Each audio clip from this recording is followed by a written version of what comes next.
Another exciting episode of Vinyl Authority with AJ. Good to see you tonight. Thank you, man. And Roger, thanks for guesting again. It's always great to see you. Thank you. It's nice to be seen. Good to see you guys So again. I don't seem to be the most important guest. No. Actually, I realized that there's a special guest. Yes. I think Roger's not a special guest tonight. Now he's part of the gang. And Sparky is the special guest. I'm sorry, what's his name or her name? Sparky. Quirky. Sparky. Sparky. Yeah. A little delay on some of the stuff. It's okay. Right. Cute, very cute. All right, Sparky. Thanks for showing up. Sparky's a vinyl enthusiast, I imagine. He is. He sleeps in front of the vinyl all the time. I can see. The bed's right there. He doesn't, he's not a guardian. Yeah, he definitely likes soft rock. He's not a hard rock dog. I've had hard rock dogs before, where I've always thought when the hard rock was on, it maybe sort of takes the noise away from the world, and there's something soothing about it for them. But not this guy. He's like, if you put on hard rock, he's out. Not a Three Dog Night fan, or? No, I don't even know what would be his favorite music. I don't know. I have to think about that.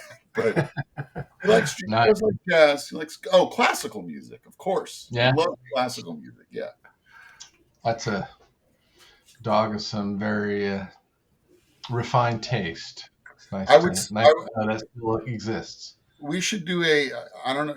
Or do either one of you guys have classical vinyl? I don't know that I have any classical vinyl. I have to tell you that it's probably one of the best buys at this time. You can get like some of the greatest, from the 50s. Like if you want to compare it to like Miles Davis, records, which would be $300. But like, classic recordings that were recorded in the 30s. Or right around World War II, of some of the most, famous classical pieces by the London Philharmonic. And anyway, I've been fascinated with old vintage classic recordings, and the vinyl a lot of them have been pressed in Germany. So a lot of the pressings are perfect. For some reason, I don't know, whatever, maybe people that are into classical music take better care of their records. They're not getting drunk and cutting cocaine on the album covers. Maybe that's why. So all of these 50-year-old records are like near mint. So anyway, a suggestion to the audience and you guys, maybe get into some of that. Seek out a little bit of classical. That's great. Great tip. Thank you for sharing. And it looks like you are celebrating. You've got kind of a yellow, tan, black, brown thing going on there. You got Silk Sonic going on with Padres. This is a limited edition. Yeah, this shirt's limited edition, man. I haven't seen awesome combo. Yeah, nice. Yeah, I support all the Southern California baseball teams. Okay, good to know. I mean, why wouldn't you? And Raj, you've got a very distinctive hat this evening, as well as a band T-shirt. Yes, I do have my. I have a Weezer shirt on, and saw that. I don't remember the name of the tour with Green Day and Fall Out Boy at Dodger Stadium a couple of years ago with the kids, and it was actually really good, really great show. And I've got my Sparklets hat on. Yes, I brought good tasting water to a thirsty world for about 9 or 10 years, and the best shape I was in, So yeah. The hat's not such a great shape anymore, but yeah. Do they still have sparkless guys? I mean, don't they beam water in by the internet now? No. Yeah, I see the green trucks out there still. Yeah, I've seen a truck in the neighborhood. Yeah, I always kind of just stop and see if I know the guy, but I don't know any of the guys anymore, so getting old. And boy, howdy. Yeah. Cream. Oh, Cream. The Cream magazine was such an influential rock music magazine on me in my formative years, and somebody is revitalizing the brand. and I thought, you know what, that brings me back to a wonderful nostalgic past, and I think this was a $40 T-shirt. I mean, it's stupid money, but Worth that's every iconic. penny. That's nice. Iconic, Yeah. iconic. Yeah. All right. Anybody got any interesting drinks going on? What are we drinking tonight? I'm drinking water this show. Yes, so hydrate. And I've got the other side of that. I've A got brand some of wine. water. To Water and celebrate, wine. to celebrate Roger's hat, I'm drinking water. I hope it's sparklets. I hope it's not Arrowhead. But I've got some night train going over here. So. Nice. Very nice. All right. Well, I'd like to introduce you to Sonoma Distillery. This is bourbon whiskey. This is some great. I feel like I have a bottle of that. I think a friend of mine gave me a bottle of that. Yes. Well, this was part of a 3-pack of absolute bliss of whiskeys and rye whiskeys, and then a bourbon that is just out of this world. Cherry wood smoked bourbon. I'll be right over. Yeah, exactly. You have your keys?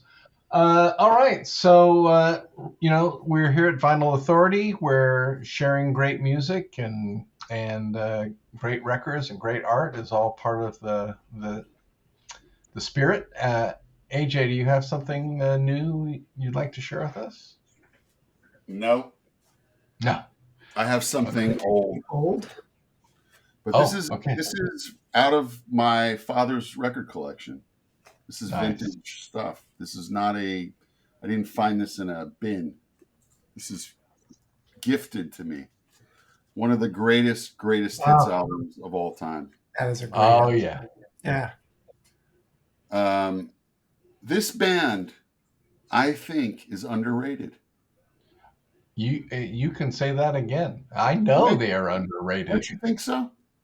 Absolutely. You hear about the Santanas, you hear about the Steely Dans, you hear about the Little Feat and the Allman Brothers, but for some reason the Doobie Brothers don't. Maybe because they had such great hits that I don't know, they don't get into the same sort of muso category. But two of the guys were in Steely Dan, for crying out loud. Wow.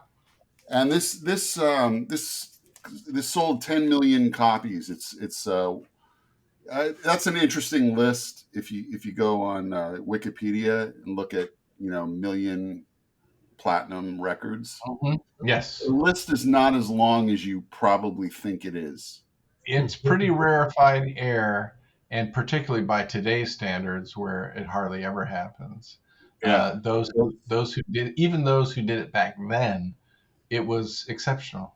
Yeah, so this ranks in the top 30 all-time selling albums of all time. Yeah. And it's it's phenomenal, and it's just a standard Warner Brothers label. Love it. And this is from 1976. It was the year the record was released after the first, I think, Listen to the Music, when Michael McDonald showed up for the first time. And that sort of put them in a different category when those songs came on. So I think they decided to rebrand themselves at that point with the new lineup. Mm-hmm. And that's what this record is. And it's phenomenal. Side 1 is one of the best sides ever. You want to hear the song on side 1? China Grove, Long Train Running, Taking It to the Streets, Listen to the Music, Blackwater, and Rocking Down the Highway. Wow. Those are all, that's an incredible side. Yeah. And it's jam, it's really good jam music, amazing playing, amazing percussion playing. And Jeff Baxter, besides all the freaking fantastic background vocals and everything about it, is just, so there you go. That's my. I saw that. I think Michael McDonald's touring with. They're all touring. Yes, they're doing this summer on the road now. Yeah. That's very timely, and the Doobie Brothers, underrated, very very long lifespan, and two distinctive, versions, the pre Michael McDonald and the post Michael McDonald. And that's the crazy thing, is they were, before Michael McDonald, they were already on a pretty steep upward trajectory. And then they added McDonald, and it was like, oh my gosh. I mean, and they were just everywhere. Well, it's actually an interesting story how he got into the band. It was an accident, he didn't want to be in the band. And I forget the player in the band, the main writer and singer, who was sort of burned out. He was having physical problems, and that's why they got McDonald. Oh, Baxter knew McDonald from working on the Steely Dan records. Right. So he asked McDonald it's good because Michael McDonald says he didn't think he was a good enough musician to be in the Doobies. He called himself a hacker, piano hacker. So he didn't want to do it. And he was like, no, man, I'm not good enough to be in it. But they egged him on. And then he ended up writing Listen to the Music, which was their biggest hit at the time. Wow. Yeah. What did he do in Steely Dan? He must have been singing background vocals. Yeah. I was going to say, if he said he wasn't good enough piano. Yeah, but he wrote those songs though. Yeah, I will say that he was pretty critical in a good, honest way, because if you listen to all of his songs, they're all very similar. The melodies are kind of similar, the rhythms are all similar. So, he's not really mixing it up. He figured out what he does well. But that voice. Yeah. Killer. Yeah. And the hair. Oh my God. Great hair. Bastard. Yeah. I'm keeping my hat on. So the background vocals in Peg, Steely Dan. Oh, yeah. That's him. Yeah, now that you say that, it's like. Right. It's some of the best background vocals ever in the history of rock and roll, as far as I'm concerned. Yeah. Wow. All right. No doubt. All right. Well, thank you for that. That's a good thing to be listening to. Put on your doobies. Hey, before I forget, and before we move on, those who are viewing tonight's episode should remember to like us and subscribe to us right here at these places. Hopefully our intrepid editor will get those captions in. You never know. I always see people do that. I want to do that. Right there. That's just right there. Okay. That's the place to look. All right. This is the test. All right. Moving on. Raj, what have you got for us this evening? I know you've pawed through your collection to bring us something really special tonight. All 14 of them. Yes. Okay. Actually, I thought I'd throw this one out. Joe Jackson, Night and Day. Great record. I know you guys, musician types. I know that I can go over to Roger's house and listen to records, because everything he pulls out are favorites of mine. Oh, bless you! But I'm sure you've got them back there. But I don't think I have that on vinyl. Actually. No, I don't think so. And and it's just talking about great sounding. Yeah, but it's a great. I just love that shot of them all. Yep. That's one of those photos which was like, I don't know what they're doing, but I want to do it too. Right. I definitely have it. And I remember Nina, Kurt's wife, telling us, going over this picture, being a photographer, et cetera, and kind of saying how, it looks to me, it just looks like a random sort of, this is where they were and they took the picture. But she said, that's pretty, the colors and the way where things are, et cetera, it's pretty well thought out. There's a composition there. Absolutely. Yeah, there's some lines there, and it was definitely staged and posed, but that's super productive. Night and Day. Yeah. I don't have that on. The album itself, the what do you call it? The label part in the middle. The label. Isn't there a fancy name for it? Center label. The center label. See, that's pretty dang fancy. But you don't want to put a label off center. Yeah. The night side is dark and the day side is light. So it's pretty exciting. So anyway, that's That's what I Yeah. thought. Nice. All right. Well, thanks. Well, guys, Rod, you joked about showing 14 records, and I thought you were going to trump me for a second because Oh. I had already planned to show 3 records. And I thought, how are you going to come out with 14? So I can't remember the exact source of the inspiration. If I do, it'll be written right here in the notes. But there was an article somewhere about essential listening of the band Talk Talk, and it featured these 3 records: Laughing Book, Color of Spring, and Spirit of Eden. And I thought, you know what?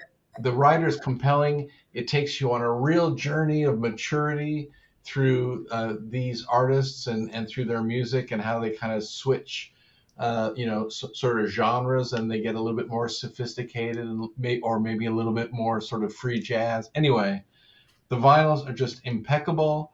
I've enjoyed listening to this collection, and in chronological order, just take yourself through a journey through the band Talk Talk. I highly recommend it. So, Paul, Talk Talk is one of my favorite bands of all time. Those records are masterpieces that you just held in. they are. They are. Really? They're must-have vinyl. Besides the Beatles, Talk Talk has got the greatest arc of a catalog in the history of pop music. Yeah. From before those 2 records are also good. Their Yes. debut album and It's My Life Mm-hmm. is fantastic. And then those 3 records happen, and those records changed my life. Simple as that. I mean, Wow. whenever, and I would say, and you guys obviously don't remember this, but when we were all working together musically, those records were driving me. That was what I wanted everything to sound like. I was trying to do that. Yeah, well, Yeah, you listen to this and you just go, oh my gosh. I mean, since the very beginning, they've been crafting their sounds, and yeah, they use the same, or similar drum machines and synthesizers that we had available to us, but every sound they put on tape was special. It was crafted. They did not use drum machines. They Lee Harris, they used them to like for a click. Reinforced. It's Yeah. reinforced, but Yeah. the percussion was, most of it was live. They were an amazing live band, Yeah. and Lee Harris, the drummer, is an amazing drummer.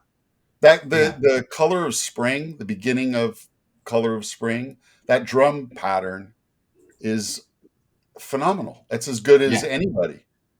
Yeah.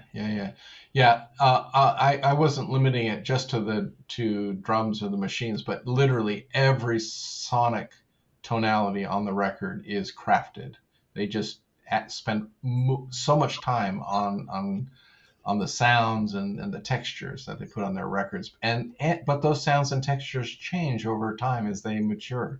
So it's a really interesting study in that. Mark, you can't. Oh, sorry. Go. I was just No, going I to was say, going to say I feel kind of embarrassed. I mean, I've heard of Talk Talk, but I had no idea they were that.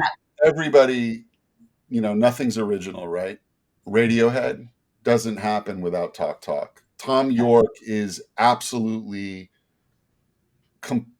influenced by Mark Hollis. It's Wow. that's, it's not even. It's obvious. Wow. I got to check it out Obvious. for Yeah. sure. And absolutely, Radiohead is influenced by Talk Talk. No doubt No about doubt. Talk Talk were super, super big on the UK music scene as well as globally, but they were a powerfully influencing um, uh, um, force it. Of course. at this time, and I think you can probably point at other bands who were equally as influenced. Art rock, Yeah, anybody that's into art rock is influenced by Talk Talk. And yeah, they were for lack of a better whatever, you know uh, What am I trying to say? They were the new Pink Floyd. They were the that's how experimental they they were were on those two definitely records. using the studio as an instrument, and which Huh. is kind of the Pink Floyd thing, the Queen thing, the Beatle thing. They all have that thing in common where it was part of their sort of compositional and creative expression. And Huh. they I'm did it kind of well. embarrassed. I had no idea. Just, I There's knew still time, all the Raj. hits and Go Don't be out. embarrassed, Roger. Look at this. You're gonna have a whole new I exciting know. adventure. He's right. He's As right. many of our I viewers know. You do want to do it in chronological order. It's true, Oh, but I would yeah. start one record before.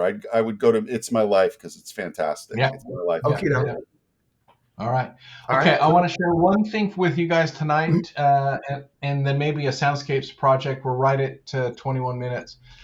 I just picked this up from the drummer Bernie Dressel, who is Bernie Dressel in the BBB. This is Live and Burnin', and it's a live jazz record, double album, 180-gram vinyl, recorded at Joe's American Bar and Grill in Burbank, California. Joe's Great American Bar and Grill. We don't want to confuse if there happens to Yeah, be that a other sort one's of not so good. ordinary bar and grill. Anyway, it's dynamite. It's live. It's full of energy. It's a great record. Find it. It's a little tough to find, but if you like big band jazz, the power and the majesty of the horn section just blaring, this recording captures that. So I want to recommend that tonight. Cool. We can cut the episode at that, and we'll talk about new soundscapes projects in the future. All right. As always, like us and follow us and friend us on all of the social medias. I don't know where they're going to show up. As always, we'll see you on the flip side. Good night, gents. Thanks so much. Good night. See you on the flip side. Take Where is that?